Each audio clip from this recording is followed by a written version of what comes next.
Yeah, I think the biggest thing is getting sticks in hands, right? Like, I came from from an, I'll call it an to middle class family, but a lacrosse background that was, I didn't get a new stick every year, but I never had a problem getting equipment, right?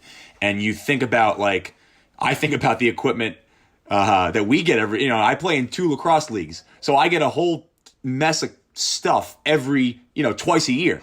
Not to mention all the other things I can get through other sponsors or whatever.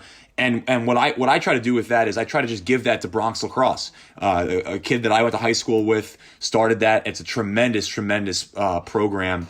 But you got to think those cleats that we got, the 16 cleats that I had from Hopkins, that 10 of them still had the wrapping in the shoe.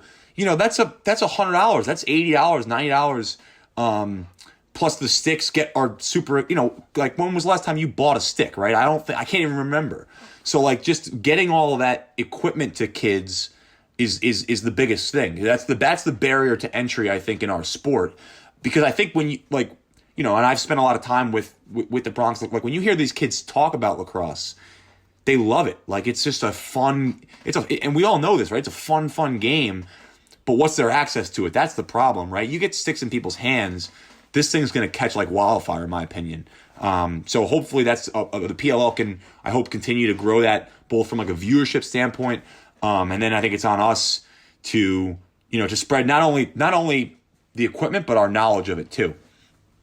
Does that Bronx Lacrosse stuff, do they do anything besides just distributing the equipment for you to donate to? Do they do anything else? Well, yeah, it's similar. It's a similar setup to Harlem. So they provide, it's like really an after school program that is centered around lacrosse.